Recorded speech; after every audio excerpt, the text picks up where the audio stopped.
BionicDance is filmed in front of a live studio audience. One of the objections I sometimes hear from my atheist friends goes like this. We atheists, they say, just believe in one God less than Christians. I mean, after all, you Christians don't believe in Zeus or Wotan or Thor or the flying spaghetti monster, whereas we atheists, we reject all the same gods that you do, but we just go one God further and throw Yahweh out as well. Well, yes. The number of gods he believes in is 1. The number of gods I believe in is 0. Actually, not a lot more need be said. Well, all right, there is more, but only because he goes quite a bit off the rails from here. So let's do this.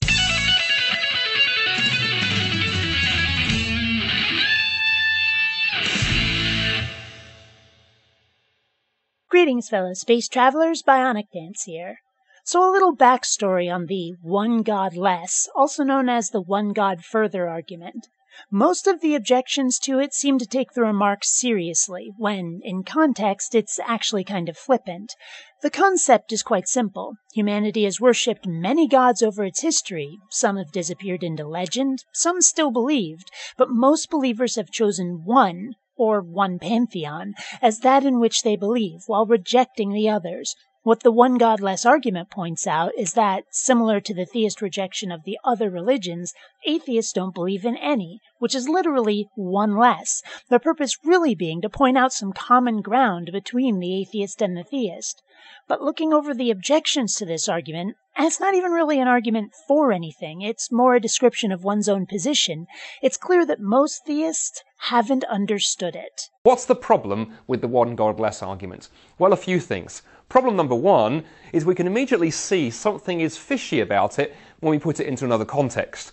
Suppose one of my unmarried friends comes to me and says, you know, Andy, you're a bachelor just like I am. It's simply that I'm married to one less woman than you. I'd go, there's something wrong with that statement. The only problem with it is terminology. Yes, the statement shouldn't be that Christians or any other theists are atheists, because that's not what the word atheist means. But the point is sound. There are gods we all don't believe in, and that's where we have common ground. And some people don't believe in any at all, which is an extrapolation theists should be able to make and thus understand or empathize with full-on atheists. And how that message got garbled is beyond me, unless it was deliberate. The other problem, of course, with the statement one God less is it assumes that all of those other gods are equal. It assumes that we can put Zeus and Wotan and Thor and the flying spaghetti monster and Yahweh into the same sentence and it makes some kind of sense. Which it does. The nature of the deity in question has not a damn thing to do with this. This is about quantity, not quality.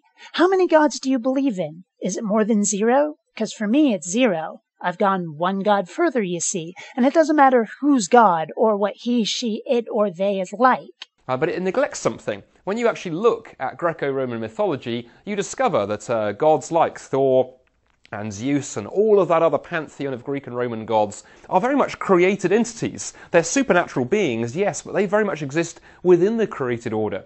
And of course the flying spaghetti monster, if such a noodly appendaged creature really existed, we could presumably study his pastory ways using science. And this is a fundamental misunderstanding of the very concept of the FSM. Its whole point was to illustrate how unfalsifiable claims are a problem for claims of existence. Similar to the invisible pink unicorn in Russell's teapot, the very nature of the flying spaghetti monster is that it cannot be proved by science, as well as pointing out where the burden of proof lies when it comes to God claims. The God of the Bible, on the other hand, Yahweh, is not a creature within creation. He is the very author of creation. He is the one who upholds and created and sustains the whole of the universe. He is the one who called every particle into existence, who sustains it, the one who wrote the laws of physics, the one who, if he didn't exist, nothing at all would exist. And I don't believe in him. One God further. Like he said, it's a supernatural entity. It's a god. It's a deity. That he's supposed to be Captain Existence Builder has nothing to do with it. Further, he's rather ignorant of religious legend. The Greek and Roman gods formed the universe out of chaos, as did the Egyptian gods. Maybe that's not building it out of nothing at all, but it's damn close. They're certainly creator gods.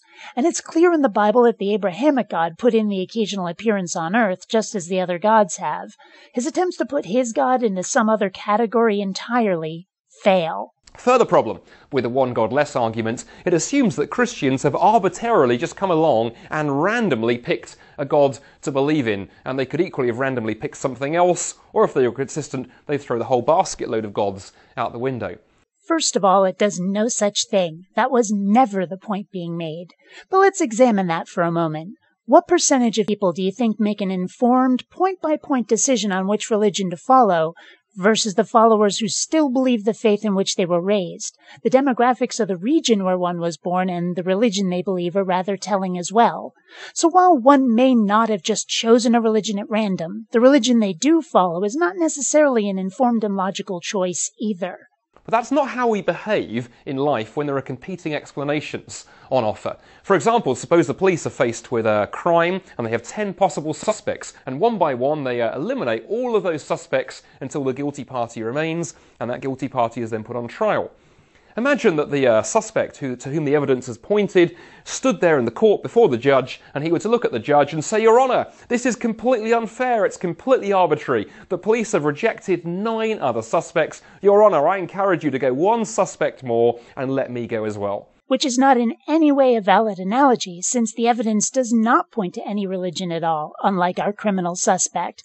We don't go one God further despite a religion's truth being plain and clear. You lot still demand faith of us in lieu of that necessary evidence. And that leads us to one last point that is so important here. Many atheists I speak to, many skeptics and agnostics I speak to, I think they sometimes think that the different religions of the world are really mankind's best guess that there is a God. But we can never really know, and so why not just pick one arbitrarily or reject the whole lot? But what if there's more going on than that? I mean, the very fact that there are all those different religions tells me that mankind is inherently religious. But what if it's not a case of making a best guess? What if God is not a being who lives out there in the fog somewhere and the best we can do is speculate? What if the biblical story is true? That rather than leaving us to guess, someone has come to us out of that fog. God has stepped into history in the person of Jesus and revealed who he is to us directly. Hardly directly. We've got an ancient book from thousands of years ago, and the Jesus accounts aren't even written by eyewitnesses, but rather decades later. People are still debating if Oswald worked alone or whether Elvis is still alive, and it hasn't even been a century. But you want us to believe an account from 2,000 years ago when we didn't have cameras and the authors were working from hearsay after at least a generation. Further, that the Jesus account is based on myths from other religions is a hotly debated topic. Even if the specifics aren't exact, certainly the dying and rising God story can be found throughout religious history. Just as an example, do you really not see the problem here?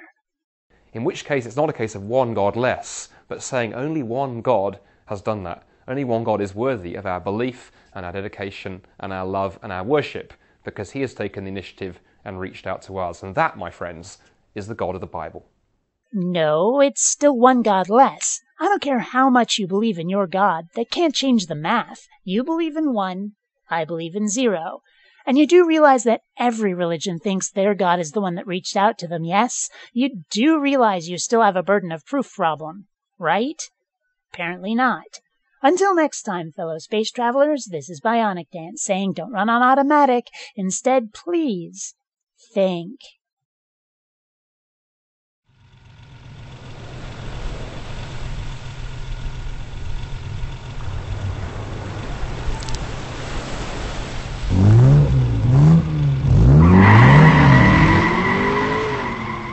Even YouTubers need Ferraris. Please donate on Patreon.